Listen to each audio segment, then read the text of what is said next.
नया Covid variant smokers diabetes patient के लिए खतरनाक। छत्तीसगढ़ में 19 एक्टिव मरीज, ज्यादातर होम आइसोलेशन में हो रहे ठीक। फैटिलिटी रेट सिर्फ 2%। छत्तीसगढ़ में कोविड JN1 को लेकर लाइट अलर्ट है। यहां 19 एक्टिव केस है। इनमें से सबसे ज्यादा 13 रायपुर के, वहीं दुर्ग में 3, बिलासपुर में 2 और बस्तर में 1 है। डॉक्टर्स के मुताबिक नया वेरिएंट पुराने कोविड वेरिएंट की तुलना में कम खतरनाक है। वहीं अगर देश की बात करें तो 9 राज्यों को छोड़कर बाकी सभी राज्यों में कोविड का नया वेरिएंट JN1 फैल चुका है। अब तक 4,302 मरीज मिल चुके हैं, जबकि 44 से अधिक मौत हो चुकी है। हालांकि फैटिलिटी रेट सिर्फ 2% है।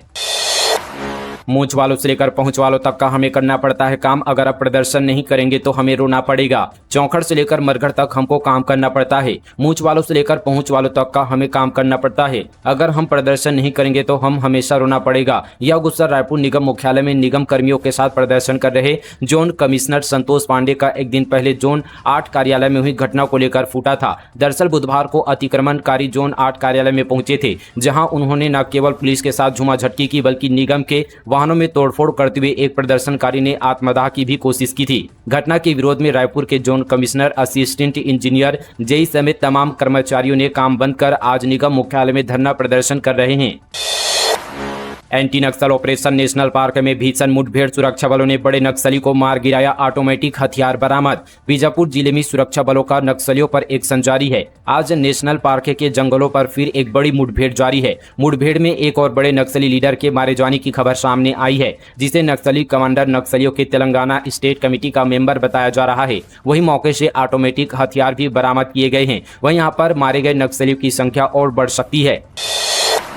विश्व पर्यावरण दिवस। फैक्ट्रियां रात में पोल्यूशन कंट्रोल सिस्टम बंद कर रहे। रायपुर के सोंडरा गांव में पैदावार कम हुई, स्किन प्रॉब्लम और अस्थमा से जूझ रहे हैं लोग। आज विश्व पर्यावरण दिवस है, लेकिन छत्तीसगढ़ के रायपुर से लगे धरसीवा विधानसभा क्षेत्र का सोंडरा गांव प्रदूषण की मार झेल रहा है। उद्योगों से निकलने वाले प्रदूषण और काले धुएं की वजह से ग्रामीणों की सेहत पर बुरा असर पड़ रहा है। फसल की पैदावार भी कम हो गई है। लोगों ने इसका विरोध किया, लेकिन कुछ खास असर नहीं पड़ा। इतना है कि घरों की छत से लेकर पेड़ पौधे और तालाब पर भी काला धुआं जम रहा है। प्रदूषण की वजह से ग्रामीण स्किन प्रॉब्लम और अस्थमा जैसी बीमारियों से जूझ रहे हैं। फैक्ट्री में पोल्यूशन कंट्रोल करने कुछ उपकरण लगाते हैं। कंपनी उसे दिन में चालू रखते हैं, लेकिन रात में बंद कर देते हैं। गांव के आसपास करीब 15 से 20 फैक्ट्रियां हैं। इनमें से 3 स्पंज, आयरन और बाकी स्टील उद्योग हैं।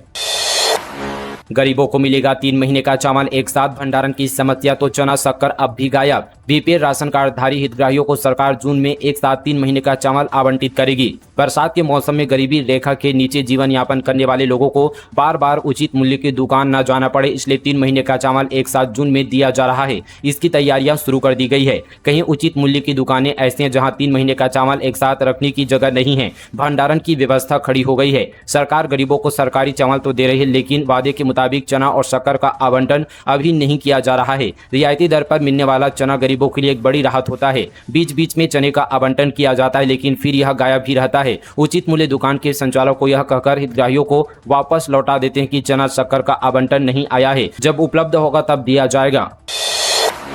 प्रधानमंत्री नरेंद्र मोदी ने पीएम आवास में सिंदूर का पौधा लगाया। गुजरात दौरे पर 1971 के भारत पाकिस्तान युद्ध की वीरांगनाओं ने दिया था। प्रधानमंत्री नरेंद्र मोदी ने आज विश्व पर्यावरण दिवस के मौके पर पीएम आवास पर सिंदूर का पौधा लगाया। यह पौधा उन्हें 25 से 26 मई को गुजरात दौरे के दौरान कच्छ में 1971 के भारत पाकिस्तान युद्ध में बहादुरी दिखाने वाली महिलाओं के ग्रुप ने भेंट किया था।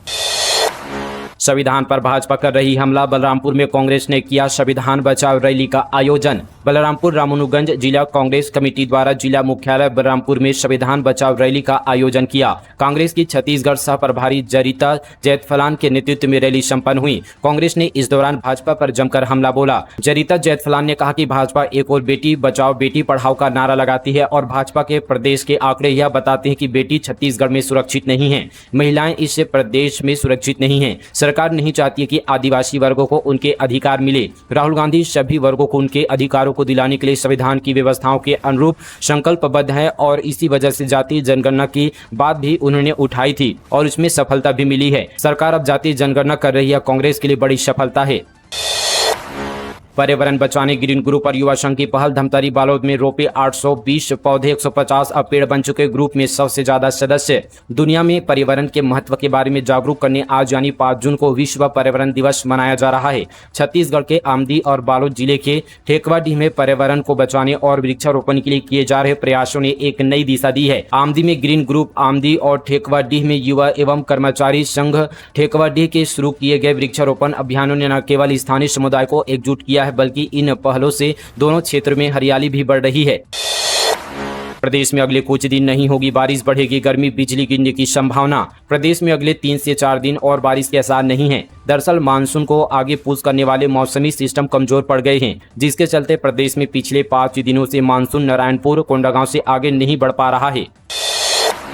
मानव तस्करी रोकने दक्षिण पूर्व मध्य रेलवे ने आरपीएफ और राष्ट्रीय महिला आयोग के साथ मिलाया हाथ, आयोजित की जागरूकता कार्यशाला। मानव तस्करी समय के साथ बड़ा विषय बनता जा रहा है। इस विषय पर राष्ट्रीय महिला आयोग के अध्यक्ष विजया खीरहटकर के तत्वाधान एवं सहयोग से रेलवे सुरक्षा बल दक्षिण पूर्व मध्य रेलवे द्वारा आयोजित मानव तस्करी रोधी जागरूकता कार्यशाला का आयोजन रेलवे के ए नई इंस्टीट्यूट ऑडिटोरियम बिलासपुर में किया गया। कार्यक्रम में मुख्य अतिथि के रूप में बिलासपुर नगर निगम महापौर पूजा विधानी उपस्थित रही।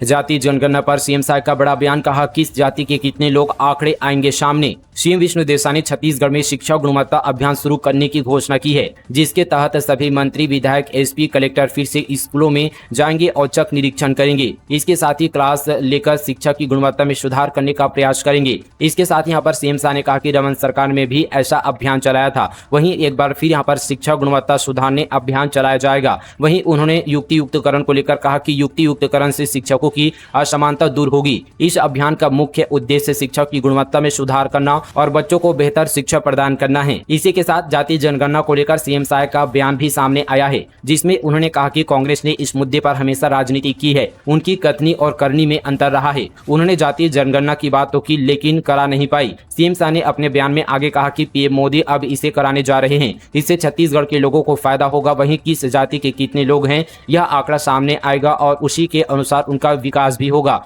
दोस्तों, ये थी आज की तमाम सुबह से लेकर शाम तक की बड़ी और ताजा खबरें। मिलेंगे कल इसी तरह की और खबरों के साथ, तब तक के लिए जय हिंद।